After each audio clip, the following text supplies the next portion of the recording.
शांति। ओम शांति। ओम शांति।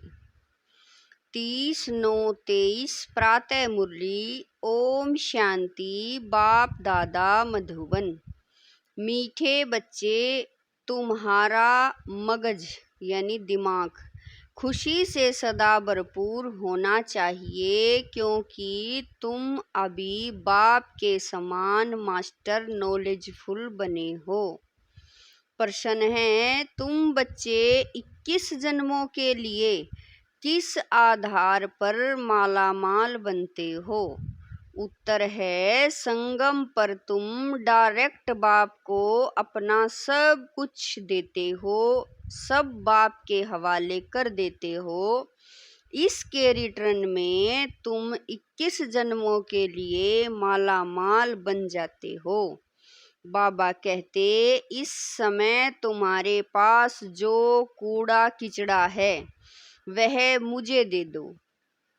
मरने के पहले अपना सब कुछ ट्रांसफर कर दो तो भविष्य में उसका रिटर्न मिल जाएगा।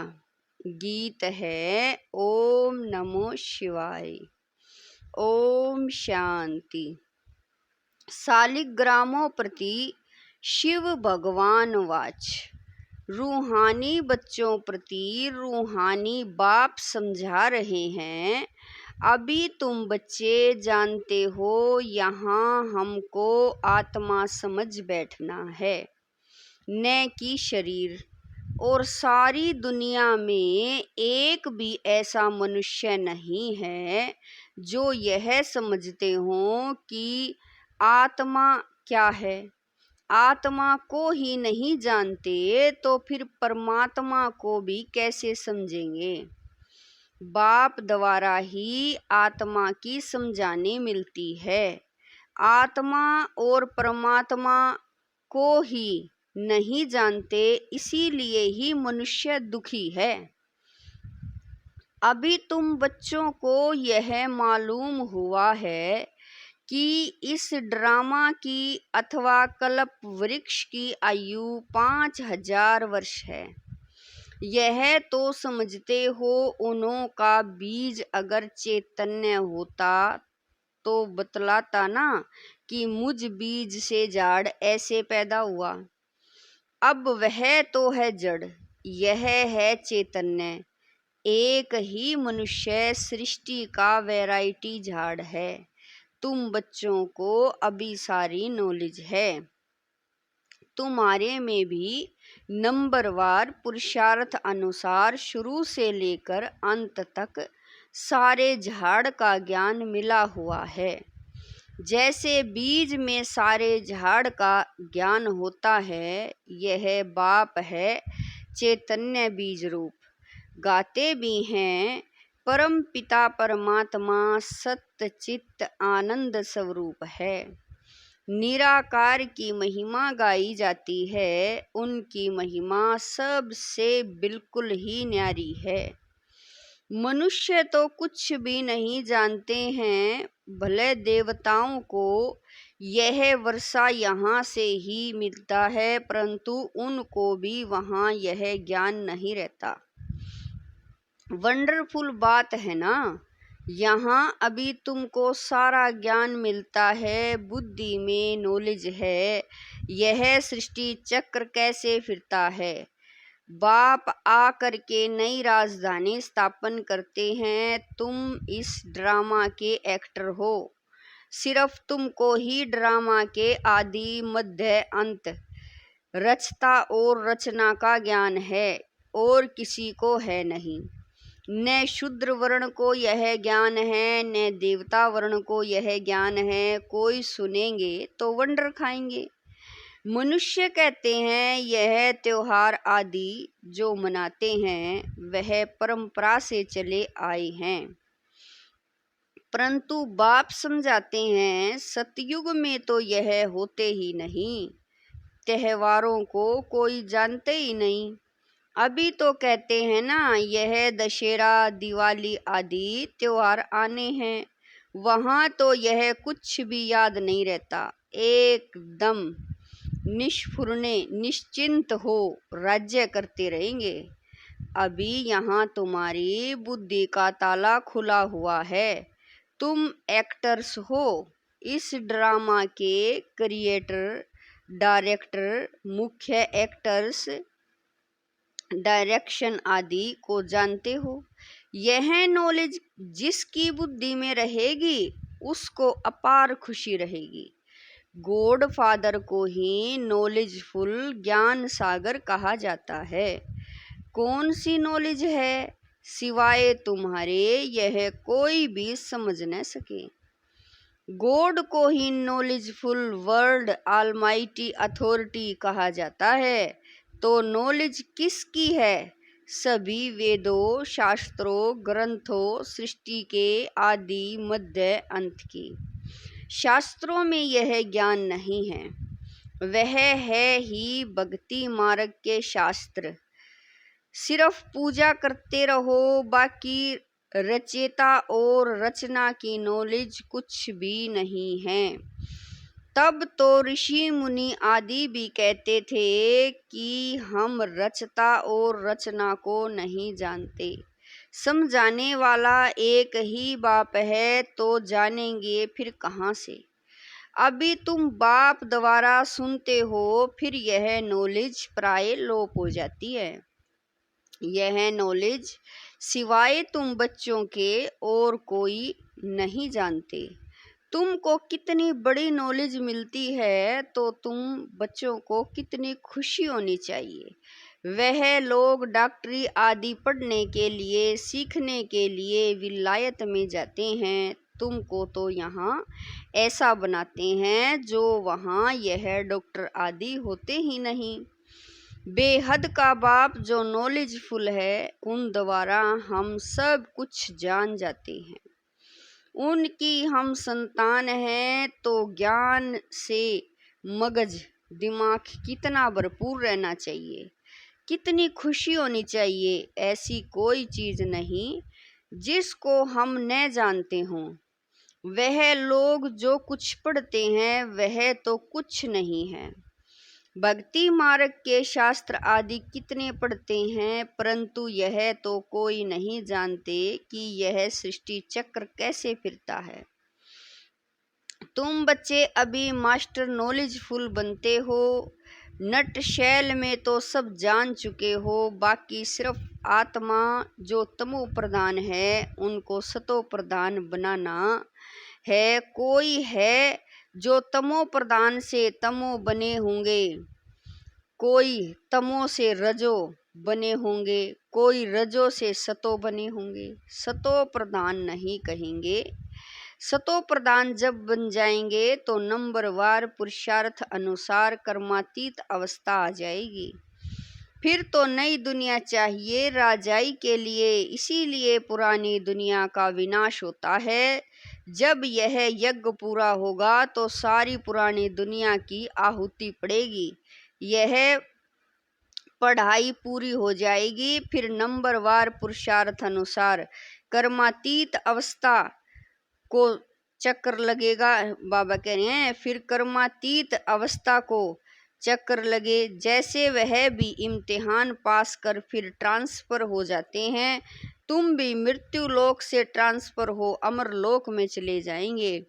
हम अमर लोक में थे, 84 जन्म लेते लेते मृत्यु लोक में आ गए हैं।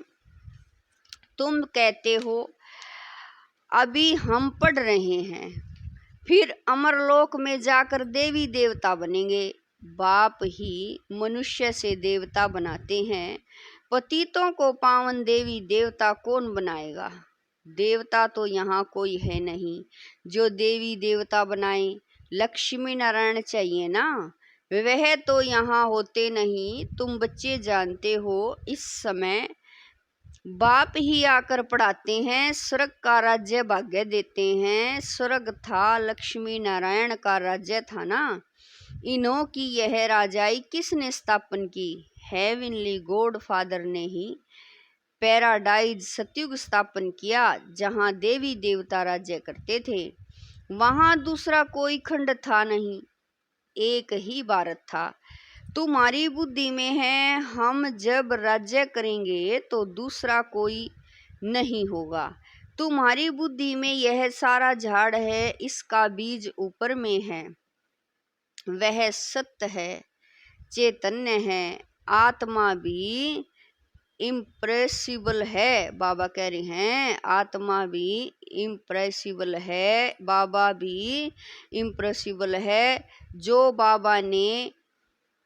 बाबा कह रहे हैं जो बाबा में ज्ञान है वह तुमको सुनाते हैं। सारा झाड़ खड़ा है, बाबा ऊपर में है। इस समय मनुष्य तमो प्रदान काटे हैं। झाड़ पुराना होने से जैसे सूख जाता है, इसीलिए इनको कहा जाता है कांटों का जंगल।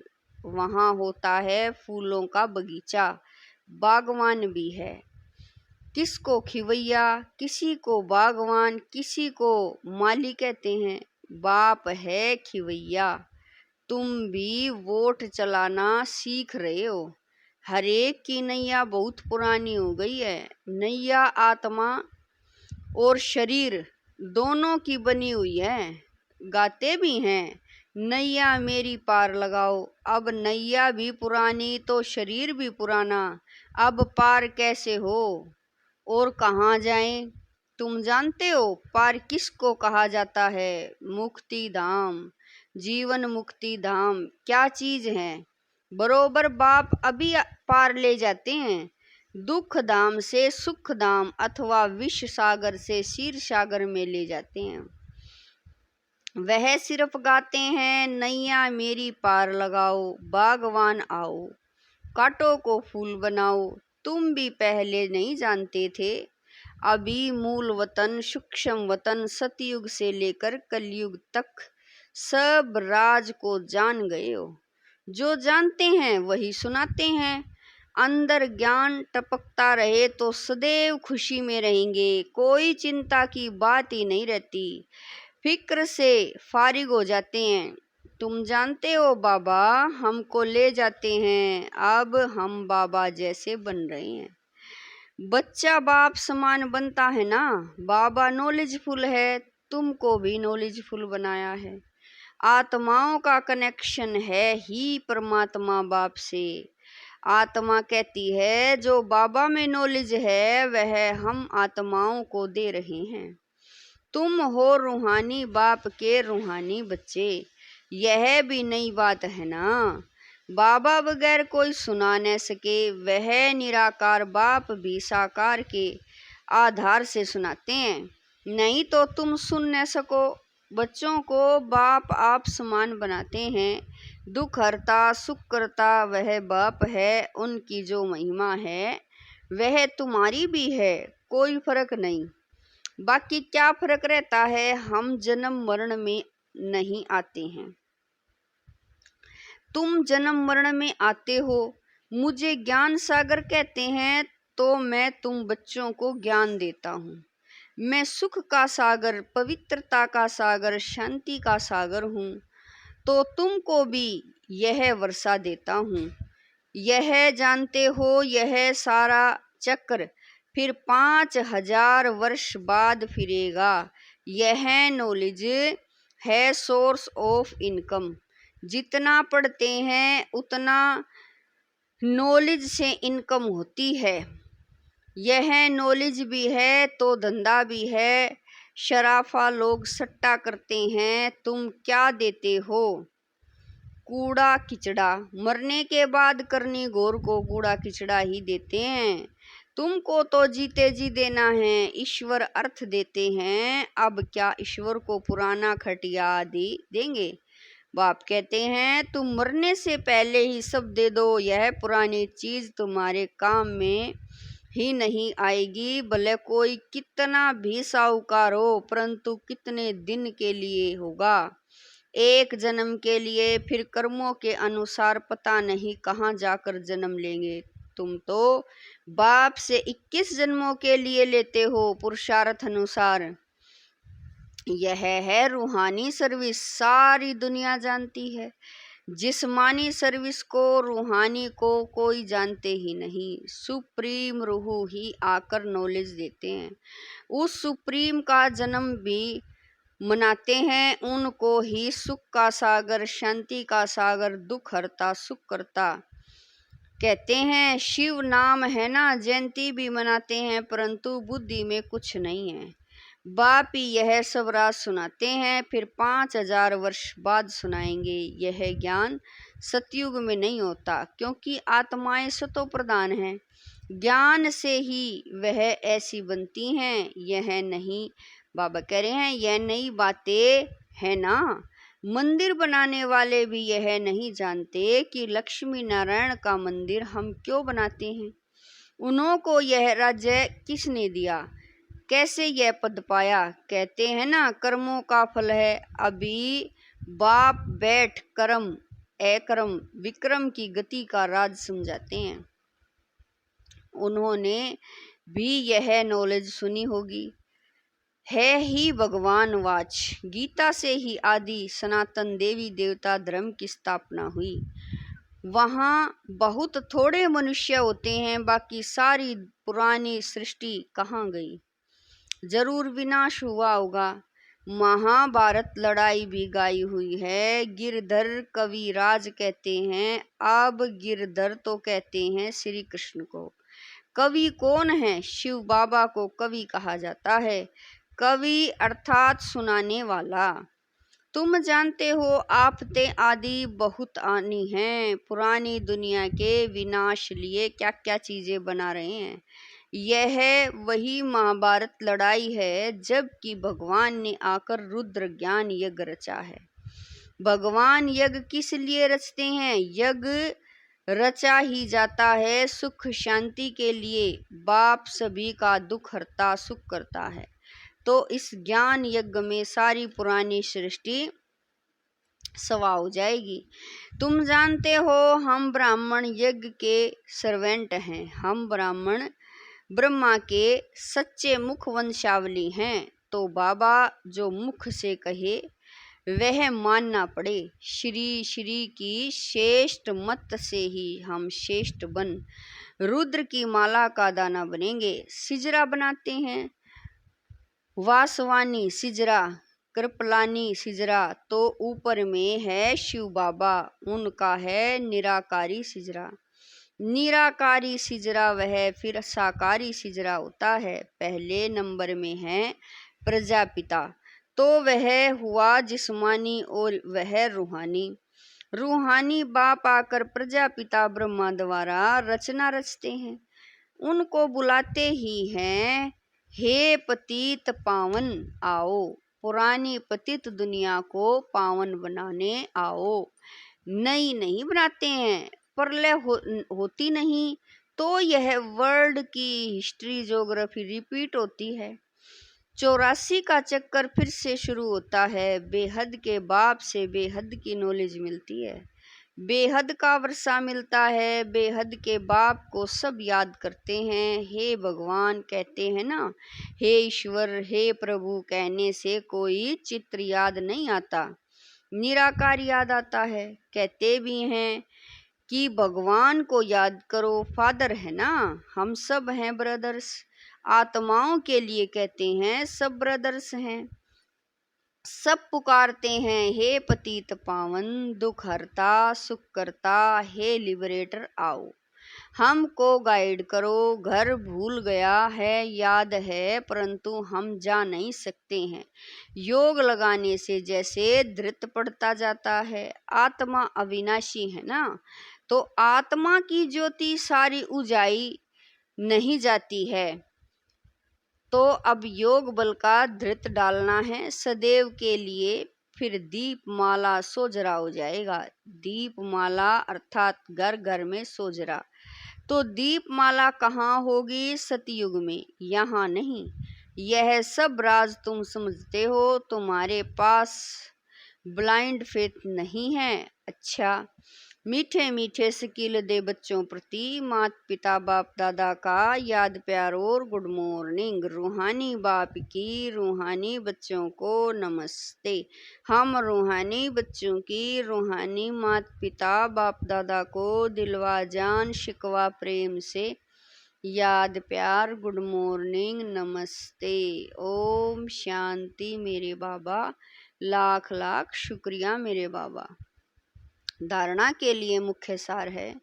नंबर 1, चिंताओं से फ्री होने के लिए बाप समान नॉलेजफुल बनना है।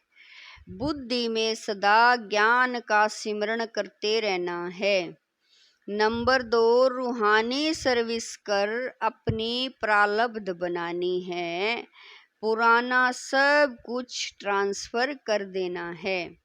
वरदान है, सर्व प्रति शुभ कल्याण की भावना रख, परिवर्तन करने वाले बेहद सेवाधारी भवै।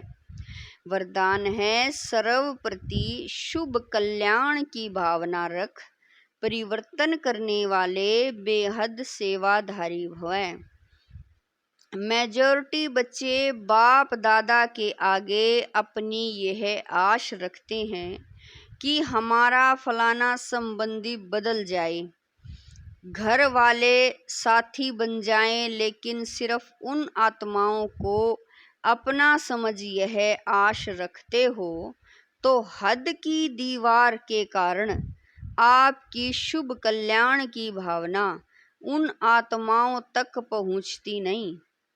बेहद के सेवाधारी सर्व प्रति आत्मिक भाव व बेहद की आत्मिक दृष्टि, भाई भाई के संबंध की वृत्ति से शुभ भावना रखते हैं तो उसका फल अवश्य प्राप्त होता है। यही मनसा सेवा की यथार्थ विधि है। स्लोगन है, ज्ञान रूपी बाणों को बुद्धि रूपी तरकश में भरकर माया को ललकारने वाले ही महावीर योद्धे हैं। वरदान है, ज्ञान रूपी बाणों को बुद्धि रूपी तरकश में भरकर माया को ललकारने वाले ही महावीर योद्धे हैं। ओम शांति।